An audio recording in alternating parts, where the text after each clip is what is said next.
Hello friends, welcome back to my channel the Bull Run. Friends, आज हम फिर से बहुत सारे स्टॉक्स को स्विंग ट्रेडिंग के लिए देखेंगे और उनका एनालिसिस करेंगे कि उनमें ट्रेड लिया जा सकता है कि नहीं, और कहां पे हम बाई कर सकते हैं, कहां पे हमारा स्टॉप लॉस होगा और कहां पे सेल कर सकते हैं। इन सब बातों को मैं एनालिसिस करूंगा और आपको बताऊंगा कि इस पॉइंट पर आप बाई कर सकते हैं, और बहुत सारे इंटरेस्टिंग स्टॉक्स का एनालिसिस करने वाला हूँ। तो फ्रेंड्स, अगर आप वीडियो देख रहे हैं, आपको लग रहा है कि आपको भी कोई स्टॉक्स का एनालिसिस चाहिए, तो आप नीचे कमेंट में कर सकते हैं उस स्टॉक्स को, और मैं उसका एनालिसिस करके मैं उसका वीडियो बना सकता हूं। चलिए हम पहला स्टॉक देखते हैं, और हमारा पहला स्टॉक है पीएनबी हाउसिंग। तो ये हमारा पीएनबी हाउसिंग का चार्ट है, और ये देख सकते हैं ये वीकली टाइम फ्रेम पे ओपन है।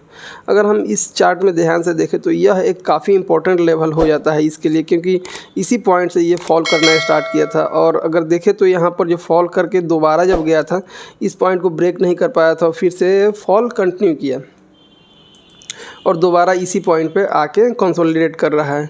इससे पहले अगर हम देखें तो इस पॉइंट पे अगर हम ध्यान से देखें तो यहाँ भी अगर देखें सेम सिनारियो बनाया हुआ था। यहाँ पे से फॉल किया, जैसे ही इस पॉइंट के पास गया और यहाँ पर कंसोलिडेशन स्टार्ट हुआ। फिर कंसोलिडेशन के बाद यहाँ देखिए ब्रेकआउट हुआ और एक अच्छा मूवमेंट दिया है। सेम वैसा ही सिनारियो यहाँ भी बना हुआ है। अगर इस पॉइंट को यह ब्रेक करता है तो यहाँ हमको आने वाले दिनों में काफ़ी अच्छा रैली देखने को मिल सकता है। तो इस स्टॉक को आप अपने वॉच लिस्ट में रख सकते हैं।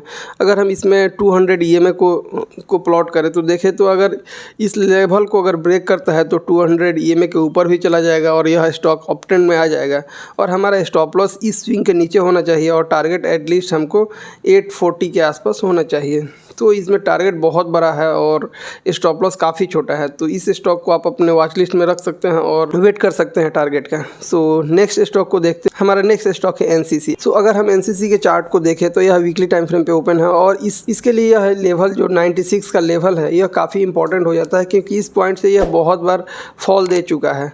अगर हम इस स्टॉक को देखें तो यह इस पॉइंट पे मोर देन 4 वीक से कंसोलिडेट कर रहा है और इसको ब्रेक नहीं कर पा रहा है।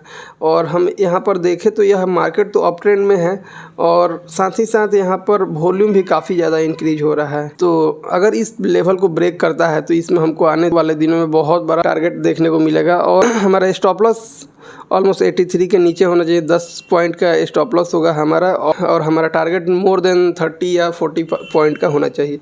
तो इस स्टॉक में देखिए स्टॉप लॉस काफ़ी छोटा है और हमारा टारगेट बहुत बड़ा है। तो इस स्टॉक में भी अप ट्रेंड बना हुआ है। अगर इस पॉइंट को ब्रेक करता है तो इसमें आने वाले दिनों में बहुत बड़ा टारगेट मिलेगा, और हमारा स्टॉप लॉस इस स्विंग के नीचे होना चाहिए, और हमारा टारगेट मोर देन 135 के ऊपर होना चाहिए। अगर इसमें भी हम 200 ईएमए को ड्रॉ करें तो यह ऑलरेडी अप ट्रेंड में है और 200 ईएमए के ऊपर है, और वीकली टाइम फ्रेम में यह अप ट्रेंड में है, और ऑलरेडी देखें तो यहाँ हायर हाई का फॉर्मेशन भी कर रहा है और इस पॉइंट पे आके कंसोलिडेट कर रहा है। इसको अगर ब्रेक करता है तो इसमें बहुत ज़्यादा तेज़ी देखने को मिलेगा।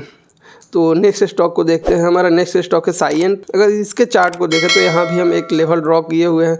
यहाँ पर देखिए ये एक डाउन ट्रेंड में था और यहाँ एक डबल बॉटम पैटर्न बना के ऊपर की तरफ मार्केट जा रहा था, और यह एक इसका रेजिस्टेंस पॉइंट है। अगर इसको ब्रेक करता है तो इसमें आने वाले दिनों में हम तो इसमें भी एक बहुत बड़ा टारगेट देखने को मिलेगा। और देखें तो यहाँ पर तो यह वीकली टाइम फ्रेम में देखें तो यह हायर हाई का फॉर्मेशन कर रहा है, यानी यह का एक स्ट्रॉन्ग अप ट्रेंड में है यह वीकली टाइम फ्रेम में। अगर इसको हम डेली टाइम फ्रेम में देखें तो डेली टाइम फ्रेम पर इस लेवल के आसपास जाके बहुत दिनों से कंसोलिडेट कर रहा है, और यहाँ पर वॉल्यूम भी लगातार इंक्रीज हो रहा है। और सबसे बड़ी बात की यह हायर हाई का फॉर्मेशन किया हुआ है, जो कि अप ट्रेंड का एक बहुत अच्छा साइन है, और अपने किसी भी लो को ब्रेक नहीं कर पाया है।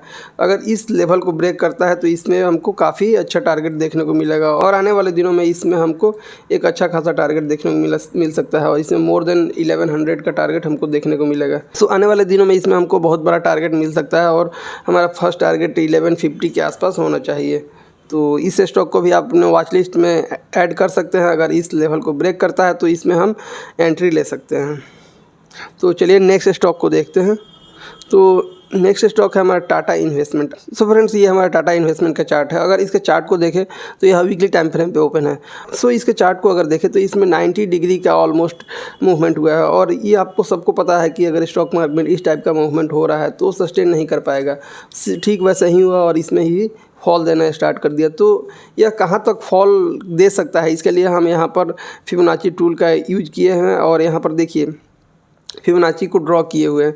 तो अगर ये 50% के लेवल को ब्रेक किया लेकिन इसको सस्टेन नहीं कर पाया, अगर देखा जाए तो अगर 50% के लेवल को अगर ब्रेक करता है तो और ज़्यादा इसको डाउन ट्रेंड में जाना चाहिए था, लेकिन यह एक फेक ब्रेक डाउन था और इसको सस्टेन नहीं कर पाया, फाइनली इसके ऊपर चला गया है मार्केट। सो अगर हम इसमें ध्यान से देखें तो इसमें हमको क्या देखने को मिल रहा है, मार्केट एक फॉल दिया, फिर ऊपर गया, फिर नीचे आया और फिर एक अपसाइड का मूवमेंट कर रहा है, यानी अपने लो को यह ब्रेक नहीं कर पाया है, यानी यह अपने डाउन ट्रेंड को कंटिन्यू करना नहीं चाहता है।